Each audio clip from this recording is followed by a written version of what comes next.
Hey guys, this is Dalen, and we are in for episode 8, maybe, of Cheers from Afar. And I'm sure you recognize the other guy on the other side. We are with Jason Foster today of onbeer.org, and we are going to be enjoying the Grain Bin Welcome Sour Stout, which probably can't see because my camera's not adjusting, but it is one of the beers that we produce in our sour program, and it is dark and rich. And Jason, while we're opening this up, why don't you tell us a little bit about, I guess we'll start with onbeer.org and kind of the history behind that. Yeah, sure. Well, for those who don't know me, I'm an Alberta-based beer writer and beer educator. I host beer events around the Edmonton area, which is where I live. And I've been watching the Alberta Canadian sort of craft beer scene for a long time now, about 12, 13, maybe 14 years now. So yeah, I run onbeer.org. That's kind of my website. It doesn't really make me any money, which is kind of stupid of me, but that's life. Where I kind of offer analyses of the industry, talk about some beer travel or just things that are happening, things that are on my mind. So yeah, it's a nice little sort of place to sort of focus around sort of things that are happening with craft beer on the prairie. So I'm just kind of a guy that's been around a long time, hanging around the beer industry. Yeah, it's been kind of an interesting role. So I know, well, even one of the inspirations behind this particular beer, I know for me, there's a few beers that I've had that are, I don't want to say like life-changing, but like they offer like some insights to drinking beer that I've never really considered before. And so for me, like one of the ones that I had years ago would have been from brewery in LA, the Tarted Darkness. And it was the first dark sour that I've had. And yeah, it kind of changed the way that I thought about like wild and spontaneous ferment beers. Is there anything notable in your career that like stands out as something like, wow, that was something that definitely changed the way I think about how I consume beer? That's a really good question. I mean, there's probably lots in many ways, right? I think there's certain beers and certain beer styles that I think fascinate me more. Like I think like a real, just as I'm sort of thinking about this off the top of my head, I think a beer that really shifted me was when I finally got a chance to drink Pliny the Elder. Both because everyone talked about how intense it was and just how, it's so bitter and it's this big gigantic thing. But then when I actually tasted it, I was like, I am amazed at how balanced this beer is. Like, I'm amazed at how it has this range of flavors and it's not just all this big gigantic hop bomb. And it reminded me a lot about how really good beer really provides you more than just one dimension. There's multiple things going on that you can explore. So that would be one, and I'm also a big fan of like the classics, right? Like I'm a big fan of straightforward styles made really well, right? I remember when I first started drinking Anchor Steam, I was kind of blown away by that style. I brew it at home now, like a clone of that.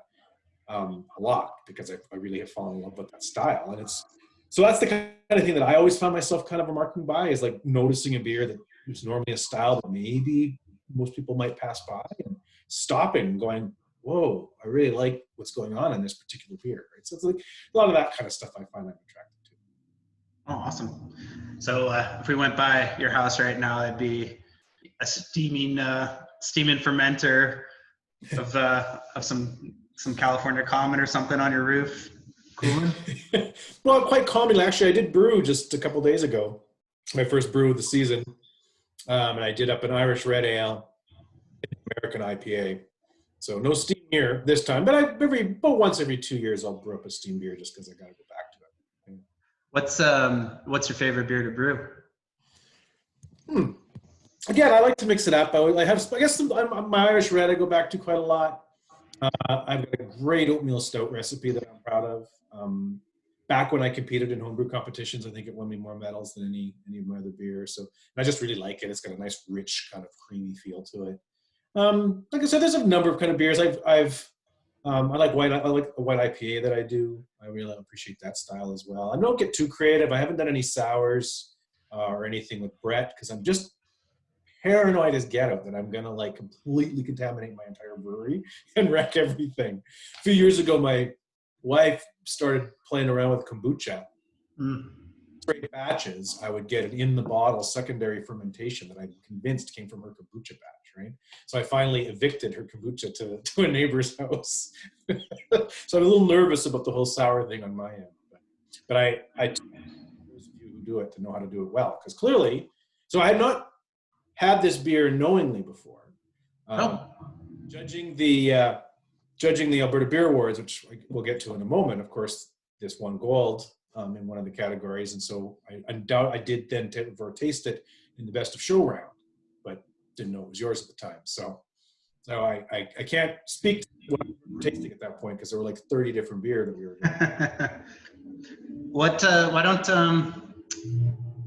don't you, that's a good segue. Why don't you talk a little bit, what is your involvement? Like I'm sure a lot of people are aware that the Alberta Beer Awards just happened mid-April, and we got a lot of people online gloating, ourselves included. What's the story behind the Alberta Beer Awards, and why should people care? Well, I mean, to be clear about my roles, I'm one of the co-founders. I and an Edmonton beer judge named Owen Kirkcaldy, probably one of the most senior judges, BJCP judges in the country, as am I. We just felt like it was time. And I think the reason people should take it seriously and pay attention to it is, even though it's young, this was the third annual, is that it's a real competition. Blind judging, judging to particular categories, not just, oh, I like this beer better than that beer. It's actually, we're trying to measure kind of who's brewing a style or who's brewing a kind of beer better. And so it's actually trying to be rigorous. It's trying to really create some serious, make sure that the medals mean something. And it's the only competition that's basically open to everybody in the province, with a few exceptions. If you're owned by the big boys, you're not eligible. But otherwise, you can enter the competition. And so it's a real competition. It's really like a best of Alberta beer. So it really can give you a nice sense of who's doing what and who's doing what well. So that's why I think you take it seriously.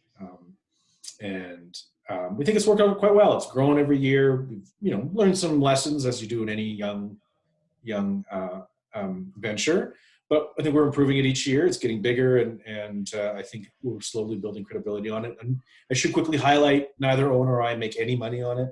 Like, it's not a for-profit thing. We do this entirely as volunteers.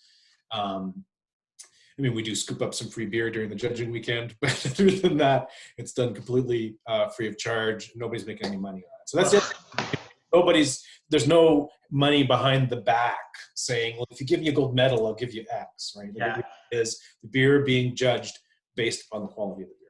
And I think these days, a lot of breweries are under the assumption that there's no money being made at all in the industry, whether it's in the awards or in the producing or selling or whatever. But, well, can I ask you, I know this isn't a blind tasting. Can you give us some feedback on this particular beer? Yeah, it's quite lovely. I can see why. I can see it was, so won gold in the fruited, spontaneous beer category, and I can see why. I can see, because I really, the very first thing that comes to me, really nice balance of sort of a rounded tartness, balanced with just a little bit of, I'm getting just hints of chocolate and some dark fruit that just kind of create a nice sort of yin and yang to the beer. I'm finding the Haskap berry, it's not a berry I'm stunningly familiar with, but I know it's got kind of an interesting sort of complex of flavors in terms of some blueberry, but then some other kind of strawberry and apple-y kind of notes. And that's what I think I'm finding, is I can't pinpoint a particular type of fruitiness. Like, it feels like there's some dark fruit, there's some berry kind of notes in it. And I like how the palate just it kind of cleans right off at the end. There's not a big linger either in terms of puckeriness or any kind of residual thing. It finishes quite dry, but it's quite, like, I just like how clean it finishes in the end. And it's just a really interesting beer. Like, yeah, I find it's just got a nice complexity, but it becomes one of these beer where if you gave me a pint of it, I could sit and happily have a conversation and chat and not completely overpowering my brain waves in terms of having to figure the beer out. So it's really nicely done. I think I like the delicate touches. I feel like the beer overall has some nice delicate touches to it. It's not overly done, not overly powering in many ways, and so I appreciate it about it. So it's quite nice. So thank you. I appreciate the opportunity to taste it, knowing that I'm tasting it. Yeah, no, of course. Yeah, I know with when we were producing this one, like we didn't have much of an established sour program. Not that we would say that now, anyways, but we had experienced or explored a lot of like the playing around with sour beers, especially sour beers that spend some time in oak. And so this particular beer grew out of our experience. Like, so our Grain Bin 2, our second anniversary beer, was a sour beer as well.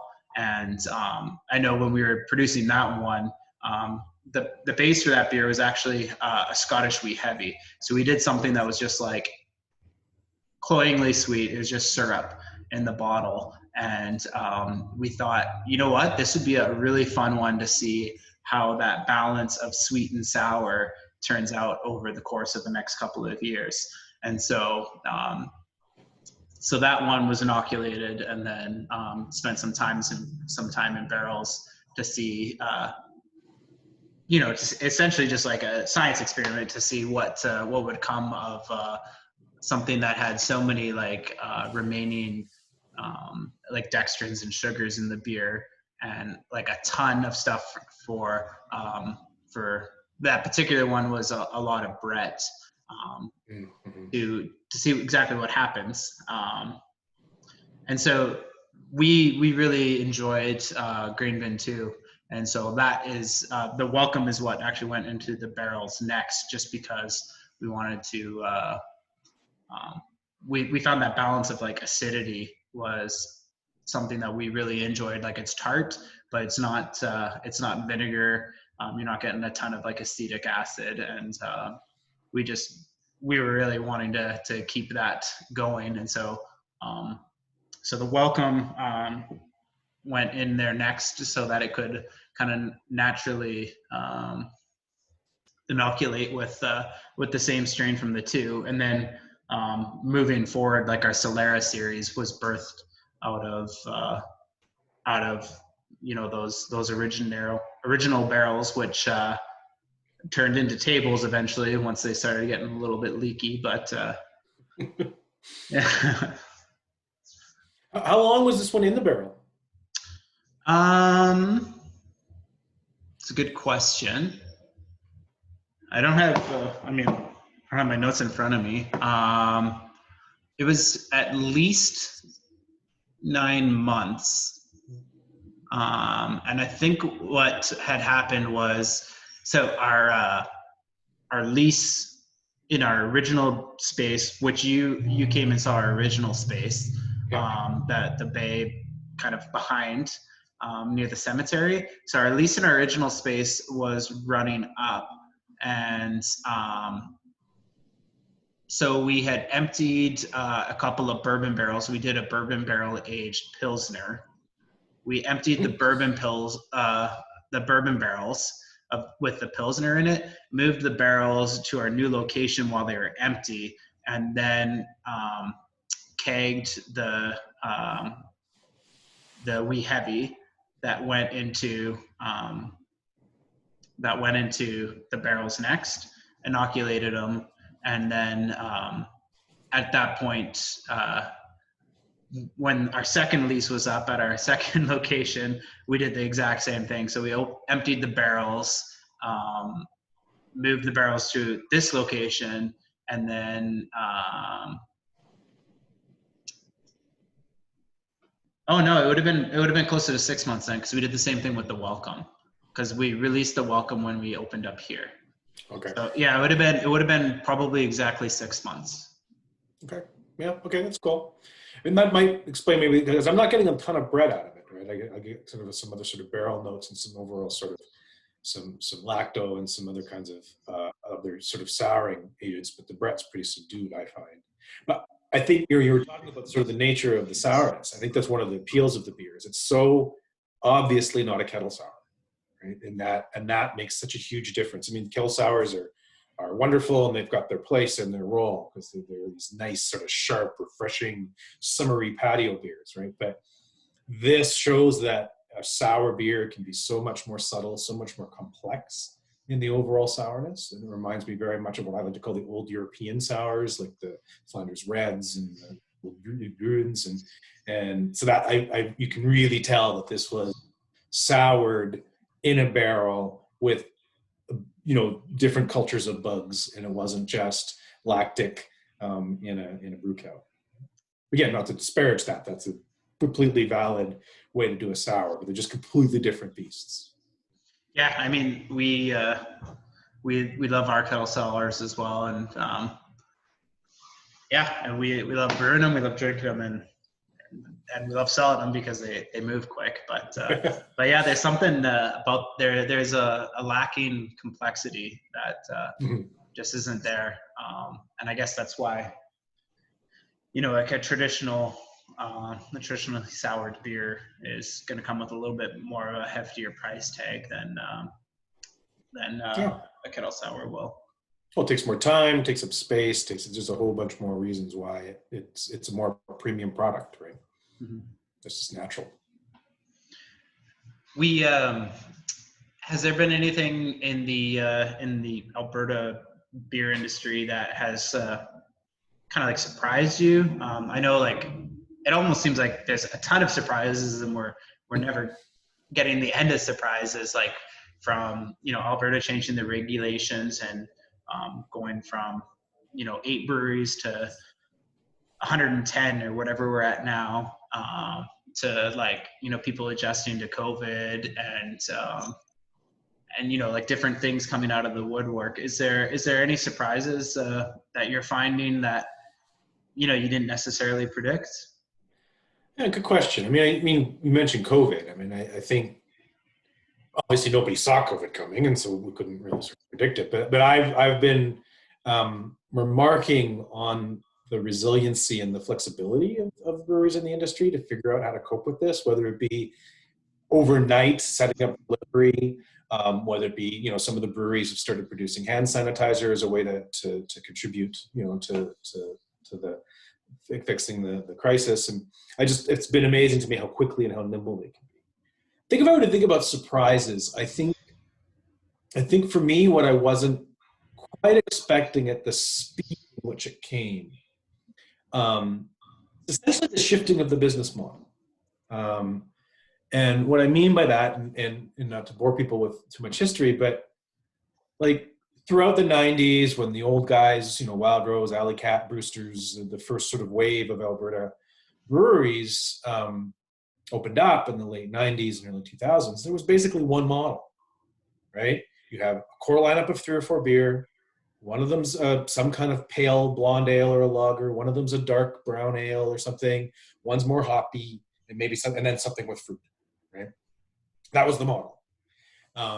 That has been shifting, I think, for the last decade or so. And as we've seen the second wave, we saw a lot sort of different sort of models, but it was still very much a production, selling in liquor stores, selling in bars, that kind of outward facing kind of model. I think what has surprised me in the last 3 or 4 years is the speed in which breweries that are opening and even breweries who are currently existing have been shifting to taproom, right? To just like having an inward focused kind of approach where it's about, we're going to move product from our tap room. We're going to move product directly out of our place. So you're seeing bigger and bigger tap rooms. You're seeing more elaborate places instead of just being a few stools, overlooking the brew house. You actually have, solid interior decoration and so forth.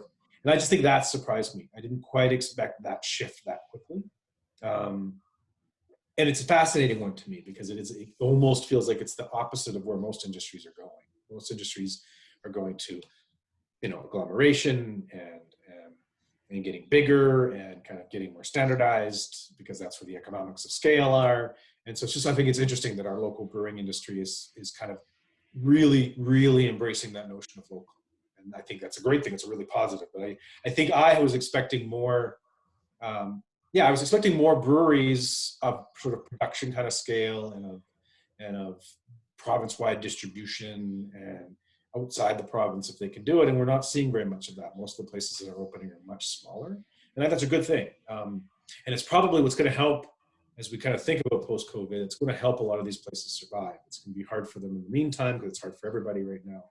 But if you're small and you can re-establish your connection with your customers, I think that's going to go a long way. So I'm actually relatively hopeful about where Alberta beer ends up after we get through this crisis. So do you think, I guess playing off of that, if somebody at this point right now is like, you know what, I got some downtime, I'm going to work on my idea that I had planning a brewery.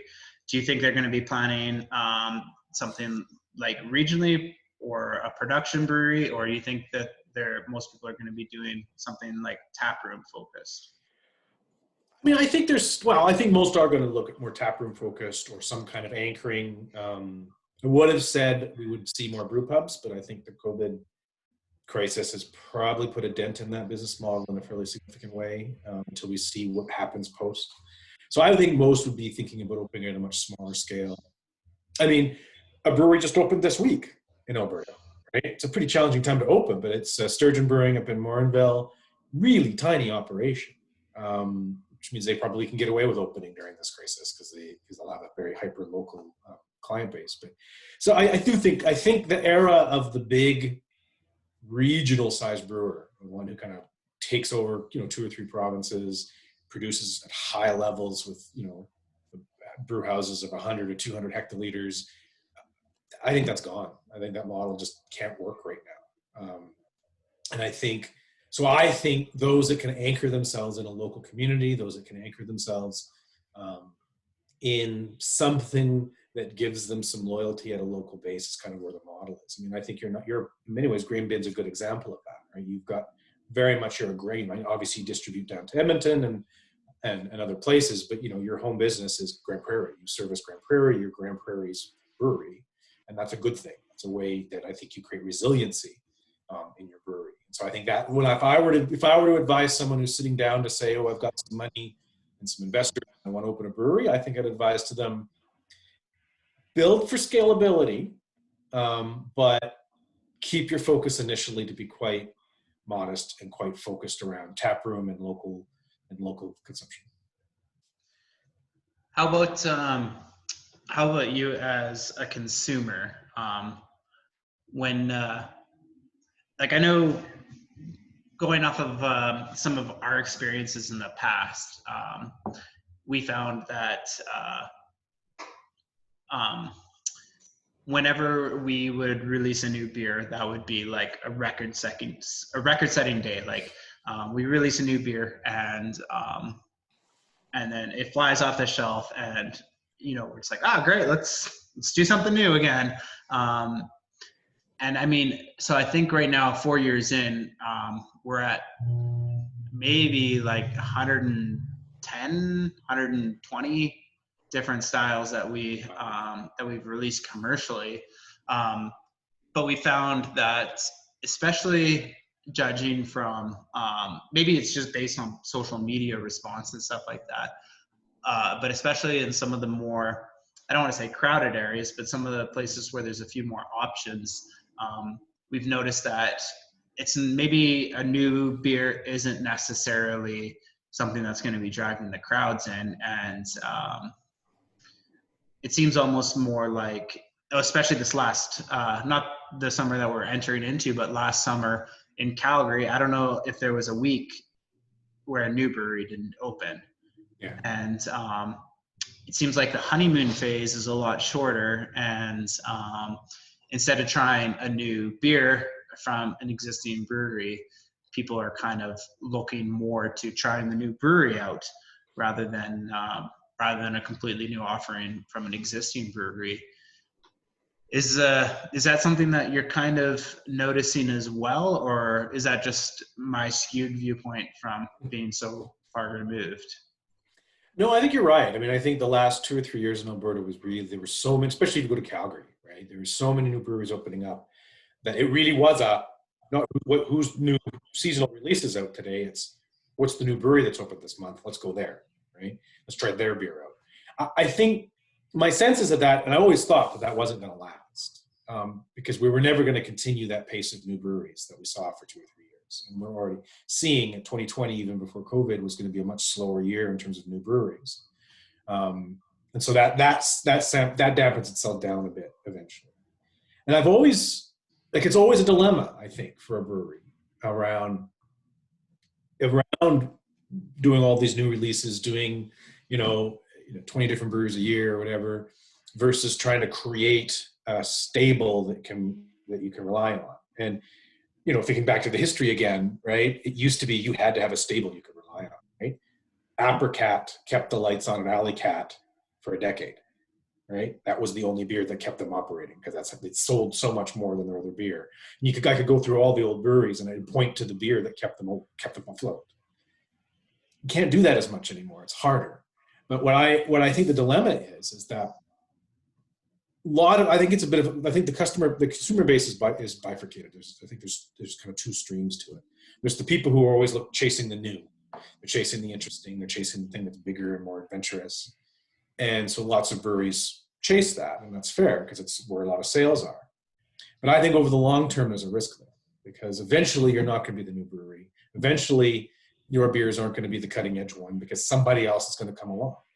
And so I still think, even to this day, breweries that want to create long-term stability need to also focus on creating a couple of beer that are go-tos, that they can just rely on, even if they're not the best seller on any given month, because the new release was the best seller. They just have this nice, consistent, loyal fan base who, when lack of a better option, will go to it. Like I'm not a normal consumer by any stretch of the imagination. But even I find what happens with me is if I go to a pub, when we had pubs, and a lot of the places I go to have lots of rotating lists and rotating taps, and that's all fun. But sometimes if I just go and it's like I see what's on the board, I'll go to a beer that has always been like, oh yeah, I know that brewery. I know that beer. I've had that beer many times. It's their standard. I know it's reliable. I just want to talk to that. I don't feel like experimenting with, the fruit infused, triple hopped IPA today. I just want a really solid X that I can rely on. And I think customers will always have an element of that. And so you always want your brewery to have something, some piece of that market, that sense of, oh yeah, I know this beer. This is a good beer. I trust this beer. And so I really think it's a tough balancing act for breweries these days to figure out how to get that while still playing around and experimenting enough to attract the attention of the people who are looking for the shiny new things. So I think I would probably relate a lot in your, with kind of like your preferences. Like some traditionally made beers are, like if I'm going to a new brewery, if they've got a Helles, that's the first beer I try, because there's nowhere to hide. Yep. Whether it's like shoddy practices or off flavors, like if they have a solid Helles, like that's, I think every brewer or, beer enthusiast, I think they all recognize the beauty of like a well-made lager that maybe isn't gonna be the flavor explosion of some of these like fruited New England IPAs or something like that, but can definitely showcase the talent of the brewery. And so I definitely appreciate those kind of like more callbacks to traditional styles. So, if they can make a decent Helles or a decent Bock or something along those lines, those are going to be the ones that once I've had my taste, or that's what I'm at that point buying pints of. Is there any, especially like being a home brewer yourself, is there any kind of like experimentation or things that you're seeing happen in the marketplace that kind of intrigue you, or maybe you see as a put off? I mean, I know your feelings on kind of like the hard seltzer market and stuff like that. And I mean, I'm not here to convince you otherwise. Like we produce a few hard seltzers, Yeah. and I mean ours are like grain based, they're hopped, and they're something that we take a lot of pride in, and we feel like our um, you know, they have their own market, and they they're still something that we're proud to sell. But is there any instances like that? And I know like kind of the brewing world is moving quick, going from like brute IPAs 2 years ago to hard seltzers last year. And I mean, who's to know what will be this year's kind of like mashup of styles? Is there any things that like are a complete turnoff to you, or experiments that other breweries are doing that do have some intrigue? Yeah, I think there are. I mean, because I'm always trying to sort of pay attention to trends, and these days in the role of the Alberta Beer Awards is we have one category called Trendy Beer of the Year. It's maybe not the best category title, but we always try to pick something that we can sort of see. We try and see ahead to see who's brewing a lot of that stuff. Right? So there's a couple. I mean, just let me start with the negative. I'm really not a fan of milkshake IPAs or pastry stouts. I just think they're all, personally, I find them too gimmicky. And I find most of them just don't have the balance of flavors that I look for. There are exceptions, of course. So those are trends that I don't think those have really gone away yet. On the positive element, though, what I've been noticing recently is increasing numbers of breweries who are really trying to dial in something low alcohol, like keep flavor, but lower that alcohol content, right? And that actually, I don't know if we've announced it publicly anywhere yet, but so if not, you've got yourself a scoop. That's Trendy Beer of the Year next year for 2021 is low alcohol. And so, because I actually think that's where some interesting stuff is happening. I've seen a number of Alberta breweries produce like 3% and 3.5% beer that have some really interesting flavor and really interesting kind of qualities to them. So I think that intrigues me because I think much like your comment about Helles or a nice sort of basic blonde ale showing what a brewer's chops are, I actually think trying to brew a flavorful low alcohol beer also shows the skill of a brewer, because that's not easy. It's it's really you make a 7%, pack in a whole whack of malt, lo and behold, you're going to get flavor. But you got to sort of refine, and you got to pick your malts carefully, and you got to pick your mash temperatures carefully, and you got to get all these things you got to pick, you got to decide to get that flavor out of there. So that actually kind of intrigues me quite a bit, and I'm encouraged by that, because I think it shows that Alberta breweries continue to value that kind of craftsmanship in their product, right? And they're probably also responding to people. Right? I think consumers rightfully are wanting to sort of watch their alcohol consumption, if they're going to drive, if they want to cut down calories. I think those are all very healthy and very appropriate responses from consumers. And so if breweries are able to do that and still give them flavor, that'd be great. Interesting. As now, as like a home brewer, have any of these trends related to your practice as a home brewer? And I'll use a couple of examples. So we really, like I said, like my personal preference is like I'm gonna crush lagers all day long, but like things like the New England IPAs or something like that are kind of starting to get, they're going to be the money makers of a lot of breweries. And I know sometimes you get something that's been on the shelf for a couple of years, and people are wanting, or not a couple of years, a couple of months, and like people are trying to get that suspension or whatever of something that's super hazy, and then the consumer, when they go to open it a couple months later, you get the snow globe. And so I know like we've been experimenting a lot more with like protein suspension. And so we've done quite a few IPAs that while we don't advertise them, are either like no boil or like, like a 5 or a 10-minute boil IPA, just to help get a lot of that like protein suspension. Or, I mean, you were just talking about a couple days ago you were brewing, and I mean, we've slowed down a fair bit, but we were brewing the other day and we did a barley wine, and we did an 18-hour boil. And so yeah, and so just experimenting with like different different process things that you can do to change the beer. Like, has there been any of these things? Like, have you started to throw like alpha amylase into any of your beers to see what you can do to dry them out? Or are you experimenting at all with lactose or anything like that, like maybe Kvyat strains? Well, I work hard to try and stay up on some of the technical shifts and how people are sort of doing things and what they mean and what effect it has on beer. So I do it kind of intellectually. I have to admit, as a brewer, I'm actually quite conservative. I like, my styles, as I say, I don't do a lot of wild styles, and so I actually kind of like sticking with my tried and true. Right, my favorite hop is still East Kent Goldings. Right.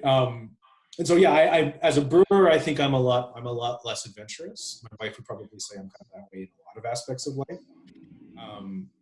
So yeah, I haven't employed most of them in any of those, but I've been trying to. So I'm quite curious by the no boil or short boil process to try and increase your protein, the protein suspension. I think that's quite a fascinating experiment. I'm curious to see how that plays out.